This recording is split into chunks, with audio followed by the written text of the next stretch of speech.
Coming up next, find out why today's guest found his tech calling through a doctor's office. In fact, his own. That's right, after the break, as the screensaver zips along.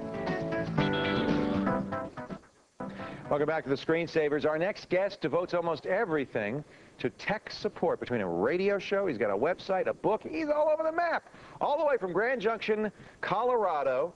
The 5th place winner in our Pick Your Favorite Computer Talk Show host, Rick Castellini. It's great to have you. Thanks for having me. Congratulations. Number 5 is a great honor, especially because you're in a small market, aren't you? Very small market. So your fans must really love you. Well, we were excited to beat out some of the big names from Tucson and Phoenix and LA. You did really well. It was Congratulations. Fun. So when's your show on?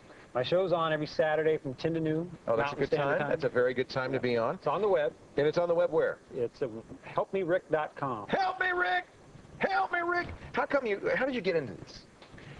It's a long story, but to make a long story short, I used to be a physical therapist. Yeah. And in physical therapy, I started managing about 80 to 90 people in a 150-mile range. So I needed technology to help me manage those people. Sure. So I started learning to use the computer, learning how to really use it to save time. And people started seeing what I was doing and said, Rick, how do you do that? And so they liked the way I explained it, so I turned into a business. Which was first, the radio show, the book, The first thing was my business, and that was helping one-on-one corporate training, personal training in the home or office, that kind of thing. Then came the radio show. How long have you been doing that now? Radio show's 2-year anniversary was last week. Hey, congratulations. That's great. And the book, too, which you just saw a little bit of. I'll tell you what, we're going to put you to work. Okay. Let's see a tip. Okay, a quick tip. The big question I get is, what's the most common thing you hear about? We're talking about forwarded mail. Jessica was showing us some of that. Yeah.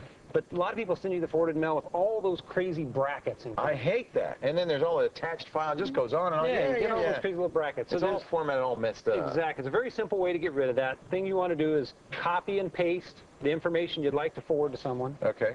Paste it into your favorite word processor. This is WordPad, which comes with Windows. WordPad works fine. Okay. You just go to Edit, Replace. You're going to say find what? You're going to tell it to find those ugly-looking brackets. Yeah. Leave the replace with blank. So it's going to replace it with nothing. Exactly. And you just say replace all. It goes through and bada bing, bada boom.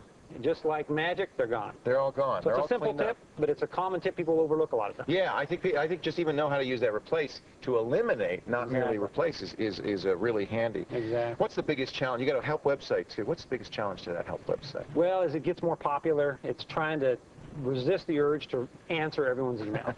Because you probably know that here. Tell me about that. You probably know that. We get over 1,000 emails a day, and I'm not to that level yet. I'm not tempted to answer 1,000 emails a day, but it breaks my heart because I'll see questions, and almost everybody who writes really has a problem. Genuine questions. Yeah, they're genuine questions. If I even spent a minute answering each of those 1,000 emails, there wouldn't be any TV show. That's right. So I'm sure you realize that eventually. How come you didn't do your book as a For Dummies book? I have a real philosophical problem with the Dummies and Idiots books. They're very popular. They are. Undoubtedly. The Complete Moron's Guide. But unfortunately, you get a book that's about this thick. Yeah. People don't like to read, Leo. Yeah. They don't get a computer book. They want a book. People never read the manuals. Why would they read a book? So I kind of went and met in the middle, and I wrote a book of 150 of the most common questions. So for your listeners, they'll probably learn a few things if they read it, but it's for their grandmothers, and their aunts, and their grandpas. They're getting onto it. Castellini on computers, and it's simple, straightforward answers to questions. That's great. You know what? I'm going to put you to work. Okay. You want to answer a call? Why not? Here it is, Rick. Let's see, we got Mike on the line from Clear Lake, California. Hello, Michael. Hey, hi, Leo. Hey, Rick. Say hi to Rick. Hey, Rick. Mike. All right, now, tell me your question, and I'm going to stand back. You know how hard this is for me to do, and I'm going to let Rick answer it. Go ahead, Mike. Okay, my question is about backing up. About what? Backing up data.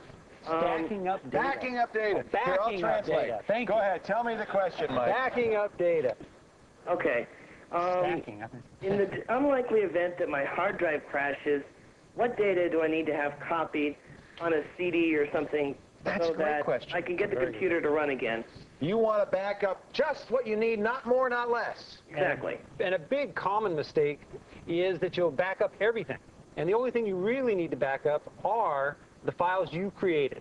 And beyond that, if you've updated things like video drivers, maybe your CD writer came out with a new driver, or you had some updates to some software, those things you want to back up. But for the most part, you have your Windows CD, you have your original installation disk for Office, those kinds of things. You don't need to back up everything. Back up only the stuff you don't have a copy of. That's right. Making backup of your things you created. Address books, bookmarks. I couldn't have said it better myself. That's it. I would add things people sometimes forget. I would add, you already said bookmarks, saved games. You spend hours and hours playing a game and you've been saving that character. You don't want to lose that, do you? There is a neat thing that I discovered recently about the little customizations we make in Office. Those are hard to move. And there's now a software that Microsoft has out to pull over your, it's for Office 2000 only, but it'll pull over those settings. Very handy. It's kind of neat. You can also save your Outlook rules, which is important because if you've done a lot of filters. That's right. Great answer, and it's great to have you. The book Castellini on Computers is available on Amazon.com, and you can listen if you're in the Grand Junction, Colorado area. What station?